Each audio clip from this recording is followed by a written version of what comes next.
Sócrates nasceu em Atenas no ano 470 a.C., em tempos de glória democrática.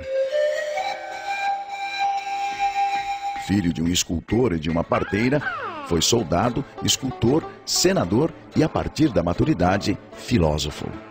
Alegando que desde criança ouvia a voz de Deus instigando-o ao ofício da filosofia, Sócrates passou a perambular pelas ruas de Atenas, feito um pregador laico, na missão de ajudar as pessoas a descobrir nelas mesmas o conhecimento que as conduziria à virtude. Sem cobrar dinheiro algum, aberto a quem quisesse ouvi-lo, ricos ou pobres.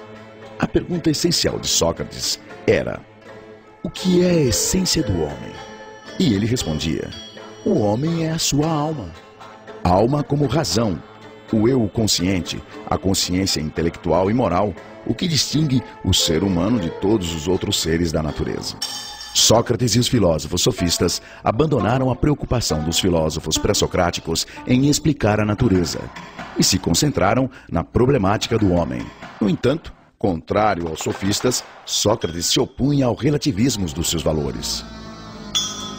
Os sofistas formavam um grupo à parte de uma espécie de retóricos de aluguel. Valendo-se da arte da argumentação, eles relativizavam a ética e a moral, defendendo o que e a quem quer que fosse, desde que bem remunerados. A eles, Platão chamou de impostores e malabaristas de argumentos. Sócrates não deixou nenhum escrito, e tudo o que se sabe de suas ideias está nos textos militares de Xenofonte, nos textos cômicos de Aristófanes e principalmente nos textos filosóficos de Platão, o seu melhor discípulo. Platão o transformou em protagonista em O Banquete, Apologia de Sócrates, Alcebíades I, Teeteto, Fédon e A República, entre outros. Sócrates acreditava que todos já nascem com conhecimento e que cabia ao mestre realizar o parto desse conhecimento. Ele entendia que só o conhecimento que vem da alma é capaz de revelar o verdadeiro discernimento do que é justo, bom e certo.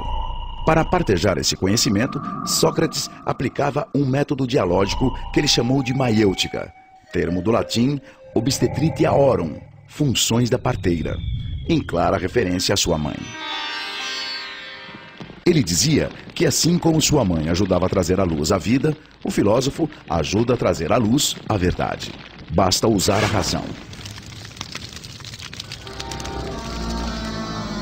No começo do diálogo, Sócrates se posicionava como se não soubesse de nada do assunto e dava início ao colóquio com uma pergunta ao seu ouvinte, que a respondia com o seu próprio jeito de pensar. O mestre, então, fazia de conta que aceitava o seu ponto de vista.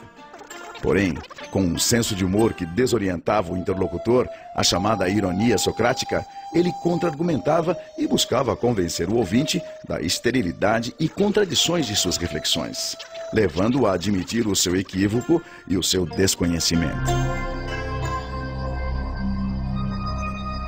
As perguntas feitas por Sócrates são próprias da chamada dialética socrática, isto é, do exercício de contrapor argumentos contrários. Basicamente, o método dialético apresenta 3 elementos: a tese, a antítese e a síntese. A tese é uma afirmação. A antítese é uma oposição a essa afirmação. Como a própria palavra diz, antitese. E no embate entre tese e antítese surge então o terceiro elemento, a síntese, que é o resultado do raciocínio. Prevalência do intelecto sobre a opinião. O propósito desse rol de perguntas vinha da crença de Sócrates de que só existe uma maneira de conhecer a verdade: conhecendo-se a si mesmo. É famosa a sua frase, conhece-te a ti mesmo, inspirada na inscrição no oráculo de Delfos, centro sagrado de consultas aos deuses gregos. Para Sócrates, só quem conhece a si mesmo é que sabe que não sabe. A grande virtude, segundo ele, é saber que não sabe. Só sei que nada sei, ele afirmava. Quanto mais sabe que não sabe, mais sábio é um homem. E os que pensam que sabem e não sabem que não sabem, seriam, na sua concepção, os mais tolos. No texto Apologia de Sócrates, Sócrates relata que a pitonisa do oráculo de Delfos teria afirmado ao historiador e seu discípulo Xenofonte que o homem mais sábio de todos era ele, Sócrates. Logo eu, que justamente o que sei é que nada sei, um sábio? Então, Sócrates teria ido procurar políticos, poetas e artífices para provar que ele sim, por seus privilegiados ofícios, certamente seriam mais sábios que ele. Porém, decepcionado com sua arrogância e soberba, Sócrates confessou finalmente entender o que significava ser sábio para Delfos.